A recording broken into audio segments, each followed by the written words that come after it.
As we talk about competition, the first thing we need to consider is market structures. And this is determined by the amount of competition that exists in each industry.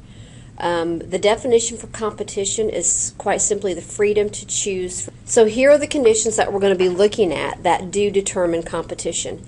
How many buyers and sellers are in the industry? What type of product is it? Is it identical or is it a unique product? What is the degree to which individual firms in the industry control the price? How much information is available to producers and consumers? Is there an ease of entry and exit from this industry? And what is the role of government in this industry? So the first type of competition that we'll be looking at is called perfect competition.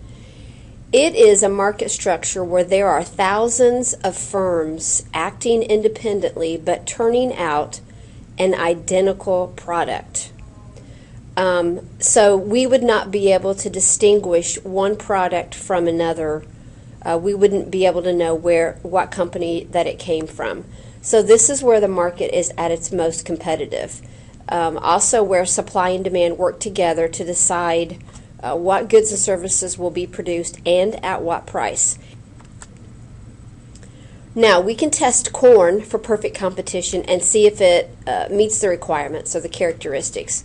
Are there thousands of buyers and sellers of corn? And the answer is yes. Is corn an identical product? Again, think of an ear of corn. Could you look at an ear of corn and distinguish where it came from? And the answer is no. Is there price control? No. Corn is sold at a price that is established by supply and demand. So because it's an identical product, if one company raised their prices, people would not buy it because they can get the same thing from another company.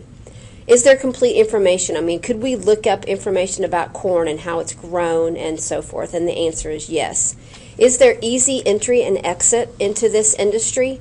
Well, sure. If I wanted to grow corn next year, could I do it? Could I get into that market? Sure, it would take some money. I would have to have land and some equipment, but I could certainly do it.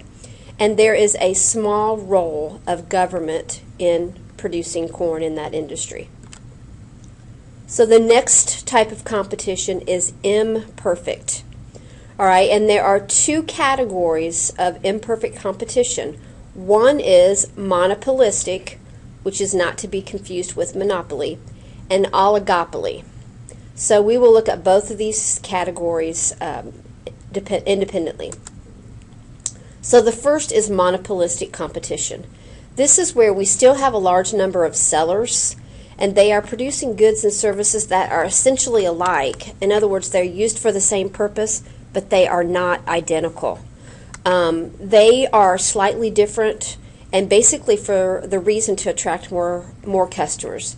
This is the largest market structure in the United States. Most producers want to control a small portion, but this is not an easy task. And again, the only reason I put monopoly on this slide is so that you are not confused.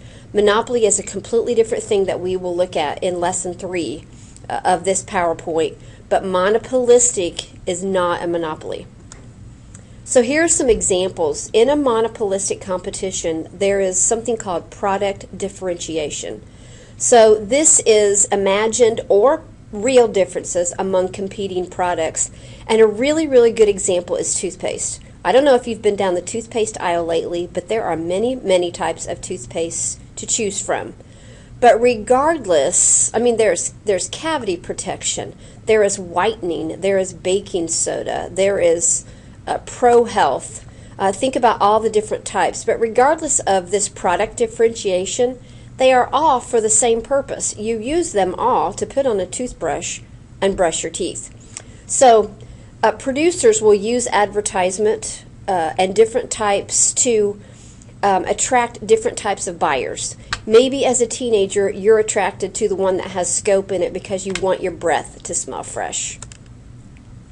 There is limited price control in a monopolistic competition. So if I'm Crest and I raise my price from $3.50 to $5 for a tube of toothpaste, I'm probably going to lose some of my market to Colgate because Colgate is still selling theirs at $3.50. So you can raise your prices based on the features of your product, but if you raise it too much, then your buyers are going to switch to another product with a more reasonable price. There is still good access to information. There's all types of information about toothpaste. The ingredients are on the box. We could research the companies and find out a lot about Crest or Colgate or Arm & Hammer. And sellers also gather information about their competition. I guarantee you that Crest knows what's on the horizon for Colgate and vice versa. Other characteristics of monopolistic: it's relatively easy. It is not as easy as perfect competition. Think about restaurants. Restaurants open and close all the time. So it takes a small amount of money in comparison to some of the other businesses to start something in the monopolistic market structure. And the government still plays a relatively small role in the industry. Here we have an oligopoly. And an oligopoly is where you have a small number of sellers, where a single firm can cause a change in supply and price. And there are many markets in the United States that are in an oligopoly market structure. You can define it as somewhere between 3 and 12 firms that produce more than 50% of the industry's output. One good example is the auto industry. I mean, think about it. There are only a few big players in the auto industry. Think about cell phone service. That's another really good example. I can't think of more than 12 cell phone services, and there are probably 2 or 3 that hold at least 50% of the market when it comes to cell phones. So again, not a lot of firms, and a few of them control the market share. There are different types of oligopolies. There is a pure oligopoly, where industries produce identical items while others differentiate their products. This would be something like glass, aluminum, steel. Again, these, because there's a small amount of producers, this is why this is considered an oligopoly. It's not perfect competition, even though they are, in a pure oligopoly, producing an identical item. And then there are differentiated oligopolies, businesses, again, that produce products that differ from one another and carry distinctive brand names. Again, some other examples: cereal manufacturers. I mean, I realize that there are lots of different types of cereals out there, but there are not a lot of main players in cereals. I mean, think there's Post, there's General Mills, there's Nabisco, but there's only a few that are creating all these cereals, and they are a few of them are dominating in the market. Other characteristics: they do have a greater influence on price. Rivals will have a considerable influence over each other. So if Verizon comes out with a plan today that offers, like a family plan that offers unlimited data, there's no doubt that AT&T has to consider following. Or if Verizon today lowers their prices, AT&T is going to have to consider doing the same, because they will lose their clients if they don't. We have less information because this market has fewer players. A lot of the information is secretive. In other words, companies don't like to let others or let the public know what's on the horizon, for fear of their competition getting word of it and producing something similar. It is also much more difficult to enter the market and to exit. I mean, think about starting your own cell phone company. You can't just rent the corner store down at Broadway and 32 and put in a cell phone company. It's much, much more complicated than that. Some of the barriers, again, are high cost, skilled workforce. And one thing that we can get in this country is a patent, which is a legal procedure, to protect an invention or an other innovation from being copied. And this protection would last for 20 years. There is more government role in an oligopoly. The government encourages competition and they do their best to protect consumers. There is also something that can take place in oligopolies called collusion. And this would be when rival companies cooperate for their own benefit. So again, let's say that Verizon and AT&T got together and said, for our own benefit, let's raise every single one of our cell phone plans $10. Now, as consumers, what would we be able to do about that? Absolutely nothing. If we want to keep our cell phone plans, we would all be paying $10 more. So they have a lot of power.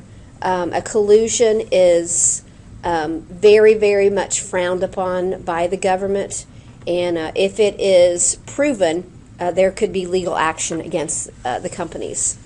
There is also a vocabulary word called cartel, which is an organization of sellers that want to decrease competition by limiting its output. And our best example of this is OPEC. OPEC does a really good job of limiting supply in order to raise oil prices. The last type of competition that we're going to look at is a monopoly. A monopoly is very simply one firm with a unique product with 100% control over price, complete information, and extreme difficulty of entering or leaving the market. There is a significant role of government in a monopoly, and the reason is so that we can protect consumers. When you only have one producer, then you are at great risk of that producer charging way too much for that product. So the government encourages competition. They tend to look at monopolies with open eyes and make sure that they are treating consumers correctly. And because of this, there have been antitrust laws that have been created, and those have prevented monopolies from forming, and they've also broken up some of those that exist. Here are two examples, and you can look at these in your book. The Sherman Antitrust Act of 1890, which was a very long time ago. So the government was even looking at it back in the 1800s. And the Clayton Antitrust Act of 1914, which is also, again, many, many years ago that the government was looking at monopolies and making sure that consumers were taken care of. Another part of monopolies that we look at is mergers. And mergers are also looked at by the government. When two or more companies join together, the government looks at that and says, okay, is this good for consumers? Is this going to limit competition? Is this going to allow this company too much power? There are three types of mergers, and you're going to need to know a definition for all three of them. And we'll talk more about these in class. There is a horizontal merger, two or more companies in the exact same business joining together. There's a vertical merger where one company tries to control the supply chain of all the businesses it depends on. And then there is a conglomerate merger, which is a huge corporation that basically has many, many different businesses that are unrelated inside of it. And again, the government has regulation on all of this to make sure that as consumers that we are taken care of. We'll talk about this graphic in class. There are a couple different types of monopolies that you'll need to know a definition for. One is a natural monopoly. It exists because there is simply no other way that there could be more than one competing firm. And then there's a government monopoly, which gives the government the exclusive right to a certain industry. There is also technological monopoly. Results when one company develops new technology to produce a new product. And there's geographic, which just means that it doesn't make sense. A place is too small for there to be more than one provider. Deregulation, we'll watch this video in class and we'll talk more about it. And I have some great videos on competition that we will also be viewing in class.